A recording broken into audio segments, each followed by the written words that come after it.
Hi guys, it's Sarah Taylor. This is a 72 by 36 inch commission painting called Aphrodite. And I'm going to start by showing you my colors. That's a carbon black by Golden Fluid. That is Golden Fluid Jenkins green mixed with their turquoise and some Payne's gray. And then that is a little bit of micaceous oxide mixed with turquoise and a little bit of black. And then this is actually a red Bordeaux red by Arteza, and then I mixed in some copper and some red oxide, and then that's quinacridone Nicolazo Gold by Golden Fluids. That is also Golden Fluid. These are all mostly Golden Fluid paint. That's their cobalt turquoise. And then this is their Golden Fluid, the Ultra Gold Fine. And then I mixed in some of their High Flow as well, just to kind of brighten it up just a little bit more. And then I'm going to be using my GAC Magic formula, which I'll tell you more about. And then that's just my standard satin enamel base. So mostly the GAC Magic, which is titanium white by Golden Fluid mixed with GAC 800 and a little bit of decoart satin enamel. I'm going to put all these recipes below, and I also want to talk about sort of how I came up with that recipe, or how it was really inspired was from, I always talk about my friend, my mentor, MelyD, Melissa Dion Murphy. She just is so brilliant with paint, and she figured so many cool things out when it comes to really fluid paint.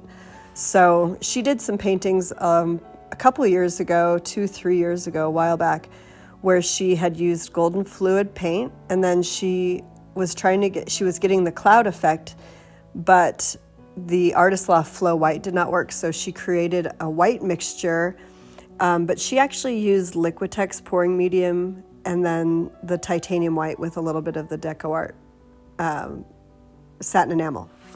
So I'm going to link a couple of those videos below because I found them extremely inspiring and just beautiful, and what she did with the paint was really, really unique, especially at that time. You know, nobody had done anything like that. So that's kind of where this stems, at least the recipes. And then kind of the way I'm applying the paint onto the canvas here is not really a puddle. It's more of a fairly intentional composition.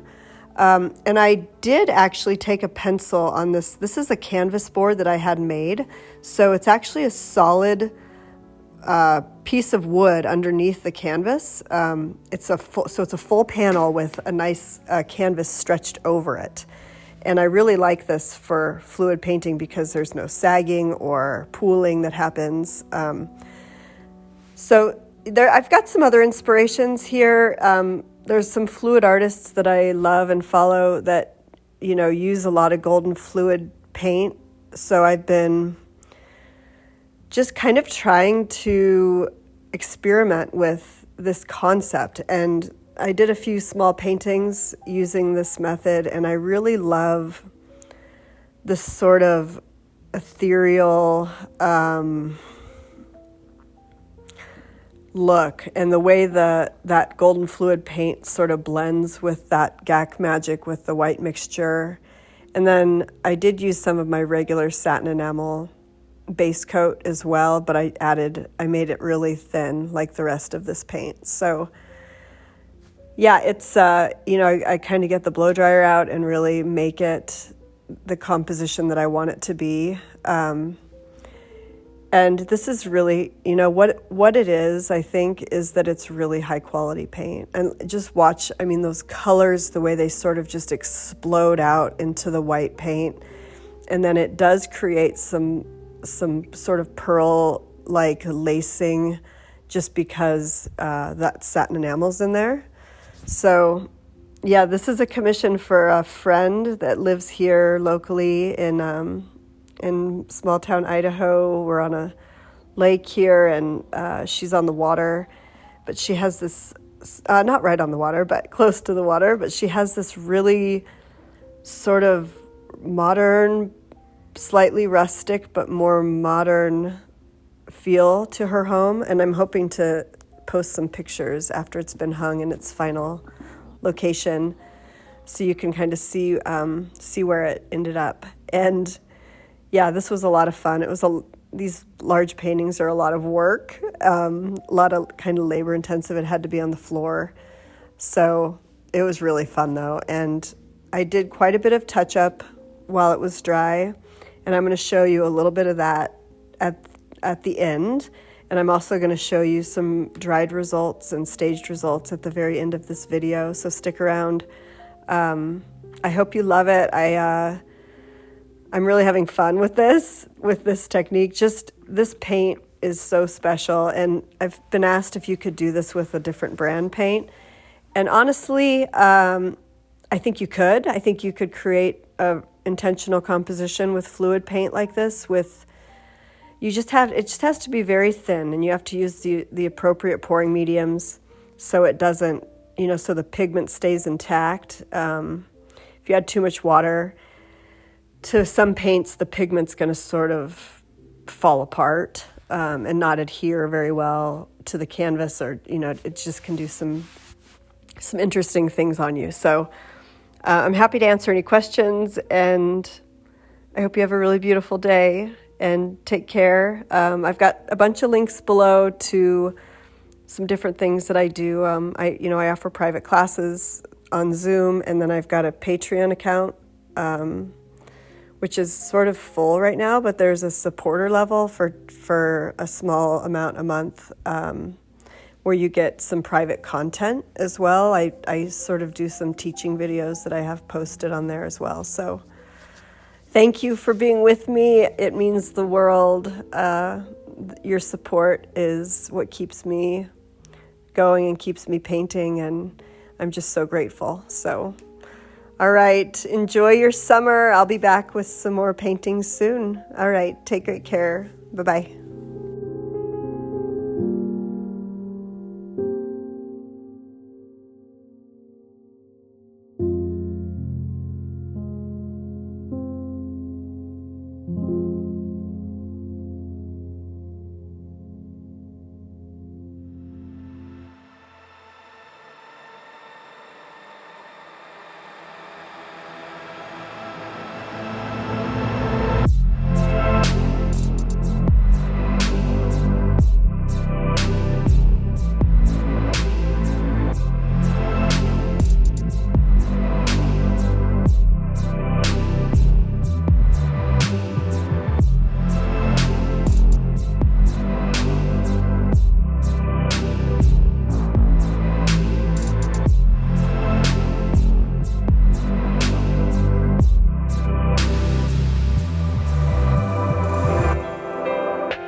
it's overflow.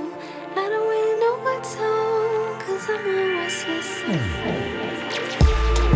Oh, here we go, and it's overflow. I don't know where to go, yeah, I'm a hopeless soul. Oh, here we go, and it's overflow. I don't really know what to, 'cause I'm a restless soul. Oh, here we go, and it's overflow. I don't know where to go, yeah, I'm a hopeless soul.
just want to show you a little bit of detail work. So these big paintings with fluid art, they can get a little bit messy. See in here where there's all this sort of kind of speckle. So what I'm going to do is take just a little bit of golden fluid, white acrylic paint, and I sprayed a tiny bit of water in there just to kind of water it down just a little bit. And then you can really clean this up just like this. And I do this with a lot of my paintings with really thin paint like this. You know, sometimes the process when it's wet can only get you so far. And then when it's dry, you have a whole new opportunity to, and like up here, I'd already put a coat. Like this was just too much shadow here. It was too dark. It was kind of got a little bit muddy and gray. So here's kind of a composition, idea of composition. Like this section is a little bit muddy, so I'm gonna, you know, bring some white paint into that as well. And I've already kind of started over here with the gold, with a bit of gold embellishing. And this here is the Golden Fluids iridescent gold, and then I brought in a little bit of high flow iridescent gold on top of it just to bring the highlights up a little bit more. And then, you know, I'm gonna bring in a little bit of darker paint, black paint on some of the different areas to bring it more depth. But the most important part about this touch-up process is really getting this white in here and just sort of, you know, cleaning up some of this craziness. And, you know, that's kind of the thing with these really, really fluid paints, is that they can get a little wild on you when they're wet. So, and that's okay. That's like part of the fun. And I really enjoy this process. Like I could sit and sort of paint and clean things up for a long time. All right, I hope this was helpful. And I'll show you the finished, complete, and dried results here right now. All right, take care.